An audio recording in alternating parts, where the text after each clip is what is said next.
Qual que é a ideia que estava por trás quando a gente dividiu a empresa em times, né, e desfez o nosso organograma hierárquico, né?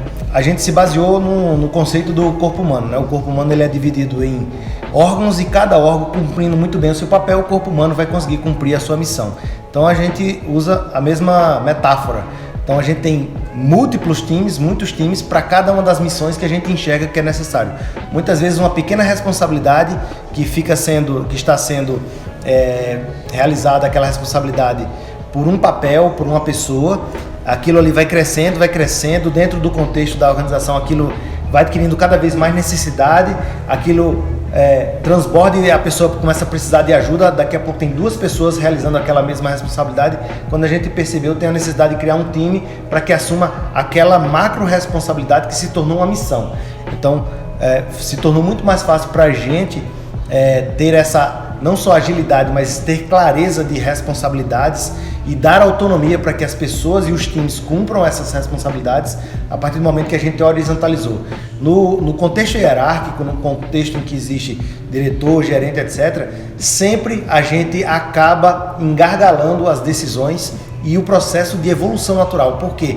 Porque uma pessoa ela não é capaz de gerir tantas demandas quanto as oportunidades geram. Então, se eu tenho 3 times abaixo de uma pessoa, que uma pessoa está administrando e tomando decisão por aqueles 3 times, se um time precisar crescer rapidamente, ou gerar novas demandas, ou tiver muitas dúvidas, ou precisar agir rapidamente, naturalmente aquela pessoa que está gerindo os 3 times, ele acaba sendo o gargalo, ele tem que checar. E se aquela pessoa não estiver bem emocionalmente, ou se ela não empatizar com aquele time, ou se ela não tiver a capacidade necessária, ou a maestria necessária para tomar aquela decisão da melhor forma possível, você comprometeu o resultado daquele time, de todo aquele time. Isso acontece em larga escala e quando a gente enxerga a composição das decisões, né? Essa decisão interfere naquela, que interfere naquele time, que interfere naquela outra decisão.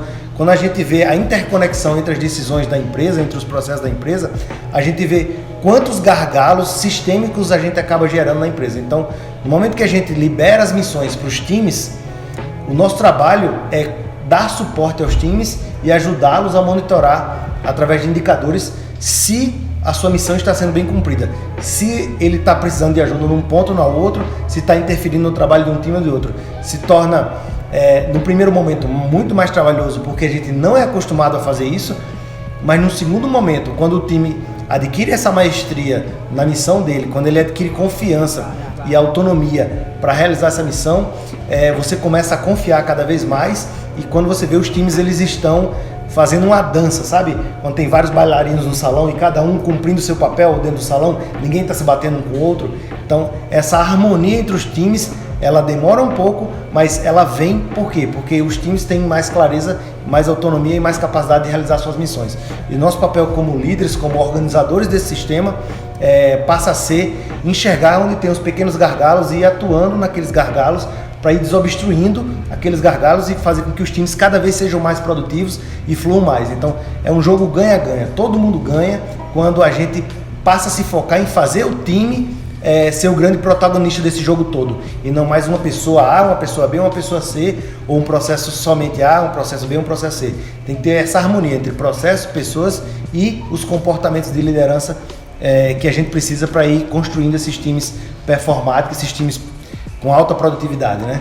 Então, por isso que a gente decidiu transformar a empresa em times. Ficou muito mais fácil, porque agora tem os times e normalmente já tem ali na frente os clientes. Os clientes estão conversando, se não com quem toma decisão, mas muito próximo com quem toma decisão. Tá talvez um degrau somente ou um passo de quem toma decisão.